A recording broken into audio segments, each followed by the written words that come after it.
പ്രിയപ്പെട്ടവരെ, ഇക്കഴിഞ്ഞ ദിവസം കോഴിക്കോട് താമരശ്ശേരി ചുരത്തിൽ മണിക്കൂറുകൾ നീണ്ട ഗതാഗതക്കുരുക്കുണ്ടായതിനെപ്പറ്റി നിങ്ങൾ അറിഞ്ഞു. അന്ന് ഇതുവഴി കടന്നുപോയ യാത്രക്കാരും വാഹനങ്ങളും ഏതാണ്ട് 6 മണിക്കൂറാണ് പെരുവഴിയിലായത്. വെള്ളം കിട്ടാതെ വലഞ്ഞത്. 9 ഹെയർപിൻ വളവുകളാണ് അടിവാരത്തിൽ നിന്നും വയനാട്ടേക്കുള്ള ഈ താമരശ്ശേരി ചുരത്തിലുള്ളത്. ചുരം ആകെ 12 കിലോമീറ്ററേ ഉള്ളൂ. ഇതത്രയും കുത്തനെയുള്ള കൊടും കയറ്റമാണ്. ബ്ലോക്ക് ഒന്നുമില്ലെങ്കിൽ അരമണിക്കൂർ കൊണ്ട് വയനാടിൻ്റെ പ്രവേശന കവാടമായ ലക്കിടിയിലെത്താം.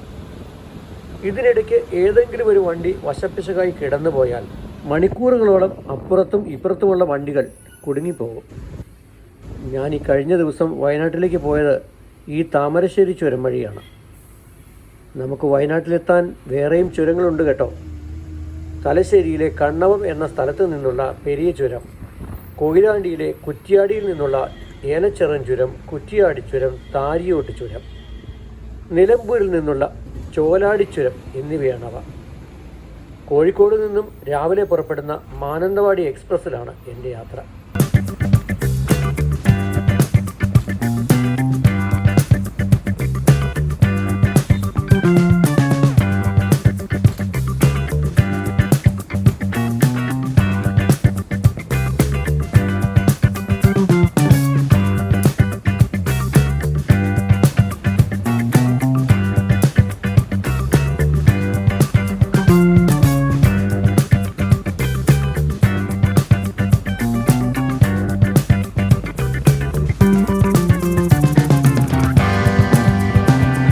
സമുദ്രനിരപ്പിൽ നിന്നും 2000-ലധികം അടി മുകളിലാണ് വയനാട് ജില്ല.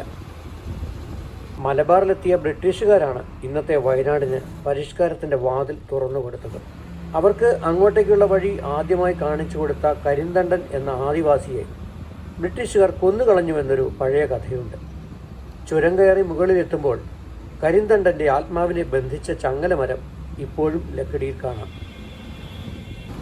ചുരം കയറി ചെന്നാൽ ലക്കിടി എന്ന സ്ഥലമാണ് ഒരു കാലത്ത് കേരളത്തിൽ ഏറ്റവും കൂടുതൽ മഴ കിട്ടിയിരുന്ന ഇടം. പൂക്കോട് തടാകവും ഗോത്രവർഗ സ്മൃതികൾ ഉണർത്തുന്ന എൻ ഊര് എന്ന പൈതൃക ടൂറിസവും ഇവിടെയാണ്. ലക്കിടി കഴിഞ്ഞാൽ വൈത്തിരി, നല്ലൊരു അഡ്വഞ്ചർ പാർക്ക് ഇവിടെയുണ്ട്.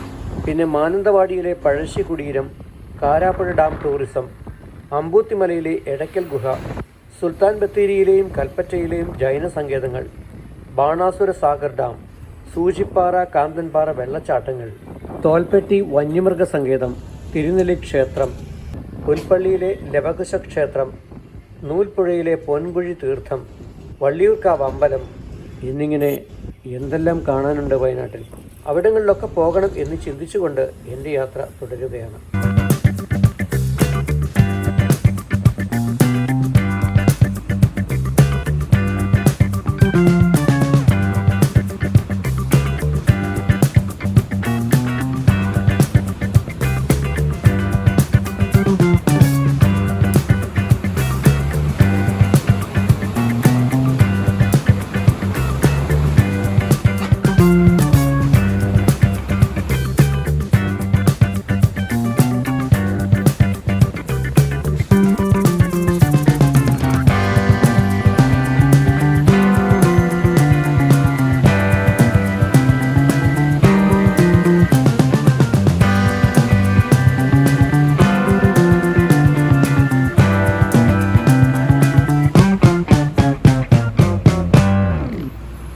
ഞങ്ങൾക്കെതിരെ ചെറുതും വലുതുമായ വാഹനങ്ങൾ ഇടതടവില്ലാതെ കടന്നുപോയിക്കൊണ്ടിരുന്നു.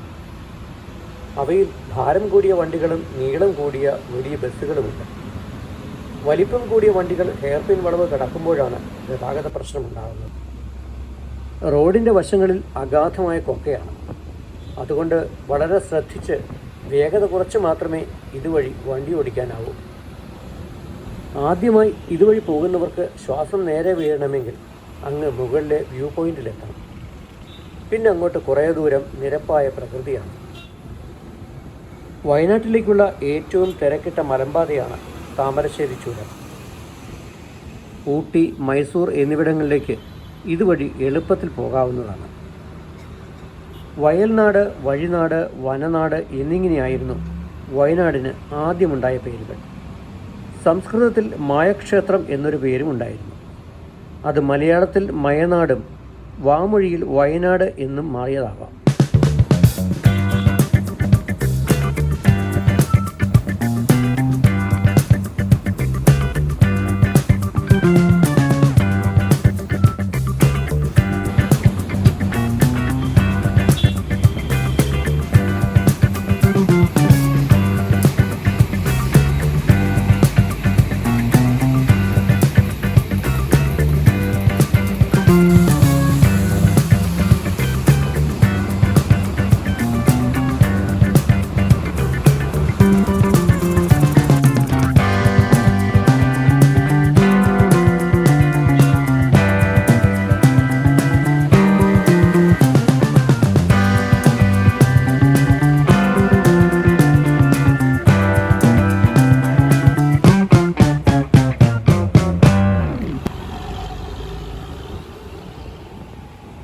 വീരകേരളവർമ്മ പഴശ്ശിരാജാവ് നടത്തിയ ധീരസമരമാണ് വയനാടിനെ പുറം ലോകത്ത് പ്രസിദ്ധമാക്കിയത്. അതിനെത്രയോ മുമ്പ് ആദിവാസികളുടെ തനത് ഭൂമിയായിരുന്നു വയനാട്. അവിടേക്ക് കുടിയേറ്റക്കാർ ചെന്ന് കയറുകയായിരുന്നു. ഇക്കഴിഞ്ഞ ജൂലൈയിൽ മുണ്ടക്കയിലും ചൂരൽമലയിലുമുണ്ടായ ഉരുൾപൊട്ടൽ നമുക്ക് മറക്കാനൊക്കുമോ? അതിൽ വീടും മറ്റും നഷ്ടപ്പെട്ടവർക്ക് പുതുതായി ടൗൺഷിപ്പ് വരുന്നു. അതിനുള്ള പ്രവർത്തനങ്ങൾ തുടങ്ങിക്കഴിഞ്ഞു. 2019 നിലമ്പൂരെ കവളപ്പാറയിലും 2020 ഇടുക്കിയിലെ പേട്ടിമുടിയിലും 2021 കോട്ടയത്തെ കൂട്ടിക്കലിലുമുണ്ടായ ഉരുൾപൊട്ടലിനേക്കാൾ ഭീകരമായിരുന്നു വയനാട്ടിലേത്. അതുപോലെ വയനാട്ടിലെ പൊട്ടുമലയിലും ഉണ്ടായത് നമ്മൾ ഓർക്കുന്നുണ്ടല്ലോ. ഞങ്ങൾ ലക്കിടി എത്താറായി. ബസ് വ്യൂ പോയിന്റിലെത്തിയപ്പോൾ ഞാൻ അവിടെ ഇറങ്ങി. മൂടൽമഞ്ഞ് കാരണം താഴേക്കുള്ള കാഴ്ച അത്ര വ്യക്തമല്ല. അല്ലെങ്കിൽ വളഞ്ഞു പൊളഞ്ഞു പോകുന്ന ചുരംപാത കാണാമായിരുന്നു. വ്യൂ പോയിന്റ് എന്ന് പറയുന്നത് താമരശ്ശേരി ചുരത്തിൻ്റെ ടോപ്പാണ്. ഏത് സമയത്തും ഇവിടെ സഞ്ചാരികളുടെ തിരക്കാണ്. അവരിൽ നിന്ന് എന്തെങ്കിലും തിന്നാൻ കിട്ടുമോ എന്ന് കരുതി കാത്തിരിക്കുന്ന കുറേ കുരങ്ങന്മാരെയും കാണാം. ഈ കൊച്ചു വെളുപ്പാൻ കാലത്ത് വയനാടൻ മലനിരകളുടെ സുന്ദര കാഴ്ച ആസ്വദിച്ചുകൊണ്ട് എത്ര നേരം അവിടെ നിന്നു എന്നെനിക്ക് നിശ്ചയമില്ല. തൽക്കാലം ഈ ചെറു വീഡിയോ ഇവിടെ അവസാനിപ്പിക്കുകയാണ്. ബാക്കി അടുത്ത വ്ലോഗ് ലോകത്താവട്ടെ.